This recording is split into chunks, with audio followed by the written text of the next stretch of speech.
आज मैं कुछ विचार आपसे साझा करने जा रही हूँ।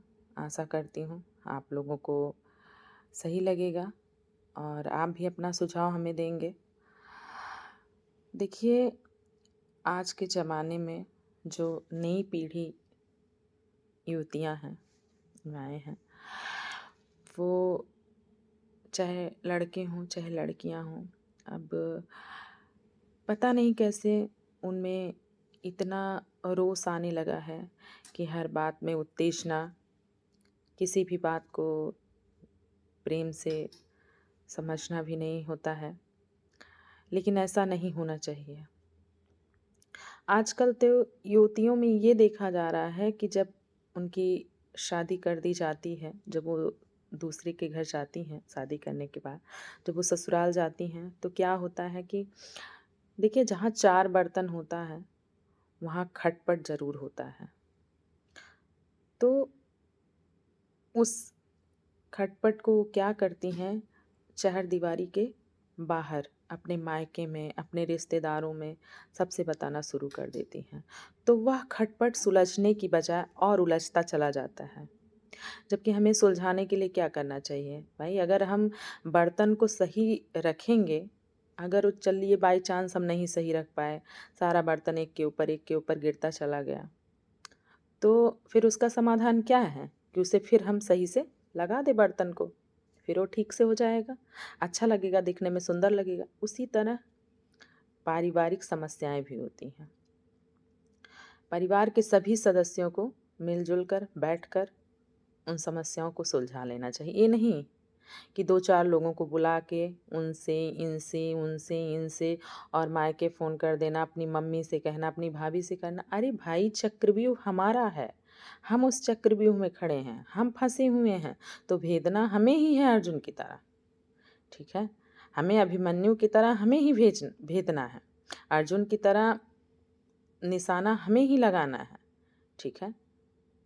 तो किसी एक दोहा बहुत अच्छा लगता है जीवन में, यदि उसे समझा जाए तो बहुत ही गहरा प्रभाव डालता है कि रहीमन निजमन की व्यथा मन ही राखों गोय, और सुन अठ लई हैं लोग सब बांट न लई हैं कोय। और सही बात है भाई, बताने से क्या आप दिल हल्का करते हैं? बताइए, अगर दिल ही हल्का करना है तो भगवान से कहिए। कष्टों का निवारण भगवान के सिवा कोई नहीं कर सकता है। बस क्या होगा, 2-4 लोग सुन लेंगे, फिर क्या लेंगे, मज़ा लेंगे, बाद में हंसी उड़ाएंगे, अरे ऐसा नहीं ऐसा, ऐसा नहीं ऐसा, ठीक है?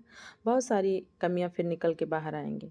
तो इससे बेहतर यही होता है कि हम अपनी जो परिवार के अंदर जो गलतियां हुई हों, या पारिवारिक जो समस्याएं खड़ी हुई हों, उनको एक साथ बैठकर और उन स्थितियों को अच्छे से संभाला जाए, एक सामंजस्य बनाकर रहा जाए, ठीक है? लेकिन आजकल की युवाओं को पता नहीं क्या हो गया है। बस थोड़ी सी कहा सुनी क्या हुई, थोड़ा सा अनबन क्या हुआ, बस फ़ोन कर दी, पापा आ जाओ, मम्मी आ जाओ। अरे ऐसा नहीं होता है। गलतियाँ किससे नहीं होती हैं? यदि आपके सास ससुर से हो गई, देवर देवरानी से हो गई, जेठ जेठानी से हो गई, किसी भी घर के किसी भी मेंबर से हो गई, तो क्या आप उन्हें छोड़ दोगे? क्या ये उचित है? नहीं ना। अगर हमारे हाथ में 5 उंगली हैं और किसी भी उंगली से जो है खून आने लगा या कुछ हो गया उसमें, तो क्या एक ही समाधान है? बस जो है उसका उस जगह को ऑपरेशन करवा दिया जाए, कटवा दिया जाए? नहीं। हो सकता है मलहम लगाने से, दवाई लगाने से भी वो उंगली सही हो जाए।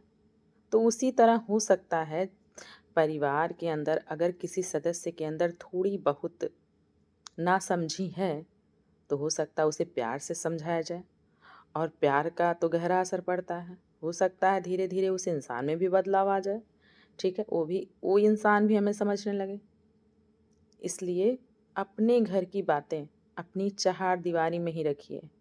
बाहर फैलाने से आपकी प्रशंसा नहीं होगी, बल्कि परिवार के सभी सदस्यों की और आपकी भी निंदा ही होगी।